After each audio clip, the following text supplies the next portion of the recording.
कांगुला ग्राम में माँ दक्षिणकाली वार्षिक उत्सवव्रत महाआडंबर अनुष्ठित। अनुगुल जिला कांगुला बेंतपुर ग्राम पंचायत कांगुला ग्राम में माँ शक्तिमयी ग्रामदेवी माँ दक्षिणकाली वार्षिक उत्सव आज अनुष्ठित हो जाइछि।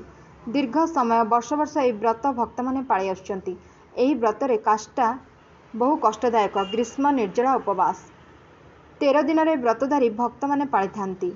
माँ का यही अनुगुल जिले में पतियारा और आधिपत्य विस्तार किंबा किंबदंती रही माँ को समस्ते भक्त श्रद्धालु मानती। अनुगुल रे माँ का महिमा थिबारु बहु दूर दूरांतरु हजार हजार भक्त और देश विदेशरू जनसमागम देखा मिलता।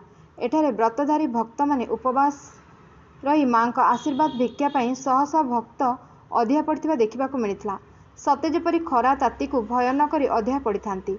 घंटा घंटा धूलियार बादक और भक्तों हुड़हुड़ी धूप दीप नैवेद्य परिवेश प्रकम्पित हो उठुए। आबाल वृद्ध वनिता उपस्थिति अपरूप माहौल सृष्टि करुए। माँ शक्तिमयी ग्रामर किछि दूर में आविर्भाव उभा हो देखा देते। माँ पूजास्थल को आसते। पूजास्थल में माँ को नीतिकांति पालन होता। माँ प्रथमे गुहारिया पड़ता भक्त मान आशीर्वाद भिक्षा कर निज निजर सुगृह को फेरी। परिशेष में समस्त भक्त दर्शन विलासी निज निज घर को फेरी।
Bureau report Ekamra news agency.